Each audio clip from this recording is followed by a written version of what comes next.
कहानी की शुरुआत होती है और हमें दिखाया जाता है कि रात का समय है और जिलियांग नामक उपनाम वाले के परिवार के घर के अंदर एक लड़की के साथ एक आदमी जबरदस्ती करने की कोशिश कर रहा होता।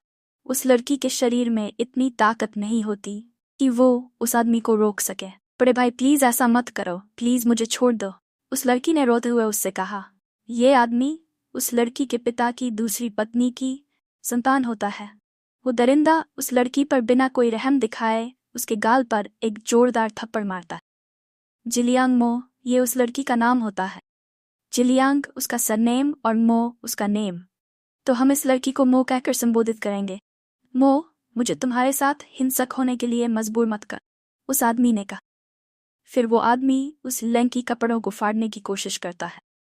वो आदमी इस बेचारी लड़की को दरिंदे वाली शक्ल बनाकर देखता है, लेकिन इसके पहले कि वो कुछ कर पाता अचानक कोई पीछे से उसके सिर पर एक गमले से वार कर देता है। ये और कोई नहीं बल्कि मो की मेड होती है। मिस, क्या आप ठीक हो? मेड ने चिंता के साथ पूछा। वो आदमी खून से लथपथ होकर मर जाता है और बिस्तर पर गिर जाता है। तुमने इनको मार दिया। उसे देखकर मो घबरा जाती है और अपनी मेड से बोलती है।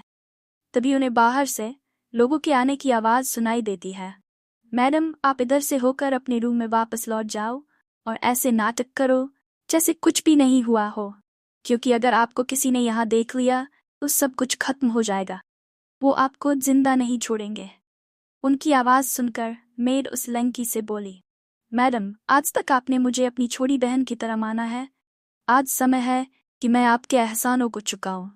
लेकिन आप एक बात जरूर याद रखना, आप एक जनरल की बेटी हो। अब खुद को दूसरों के हाथों से इस तरह बुली नहीं होने दे सकते, उस मेड ने रोते हुए कहा।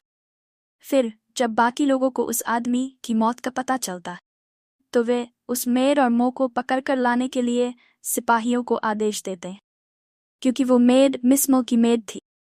जब सिपाही मेड को रूम से पकड़कर ले जा रहे होते हैं तो मिस मो रूम के बाहर जमीन पर बैठकर अपनी मेड के बारे में सोचती है।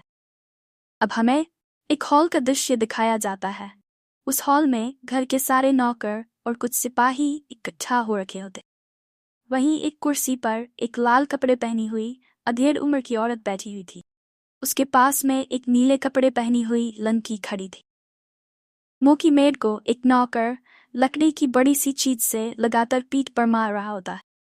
दर्द से रोते हुए मेड सामने बैठी औरत से खुद को माफ करने की प्रार्थना करती है और बोलती है, मैंने आपके बेटे को जानबूझकर नहीं मारा। ये औरत और कोई नहीं बल्कि मिस मो के पिता की दूसरी पत्नी मैडम हान होती है। मेड की बात सुनकर मैडम हान अपने पानी के कप को मेड के सिर पर फेंकते बोली, बिच, तुमने ये अपने हाथों से मेरे बेटे का कत्ल किया है। लेकिन इससे पहले कि वो कप मेड तक पहुंचता, मो मेड के सामने आ जाती है और वो कप मो के सिर पर लगता है, जिससे उसके सर से खून निकलने लगता है। उस औरत की ओर देखकर उससे बोली, सेकंड मदर, प्लीज आप इस मेड के इतने सालों के अच्छे बर्ताव को देखकर इस बार इसे माफ कर दीजिए। लेकिन वो औरत मो को भी मारने का आदेश नौकरों को देती है। मो को तब तक मारा जाता है जब तक उसके दोनों पैर नहीं टूट जाते। उसको पिटते हुए देखकर वहां मौजूद लोग आपस में बोलते हैं कि देखो, ये लड़की तो एक नौकर से भी ज्यादा कमजोर है। पता नहीं इसकी खुद की मदर अपनी बेटी की ऐसी हालत देखकर भी कोई मदद क्यों नहीं करती। वो अधेड़ औरत अब आदेश देती है, इस मेड को ब्रोथल में भेज दो और इस लड़की मो को देखने दो कि हमारे खिलाफ कुछ भी करने का क्या अंजाम होता है। मो के सामने ही उसकी मेड को उठाकर ब्रोथल में ले जाया जाता है। मो चिल्लाती है कि ऐसा मत करो, लेकिन उसकी बात कोई नहीं सुनता। मैं तुमसे भीख मांगती हूँ, मेरी मेड को मुझसे दूर मत करो।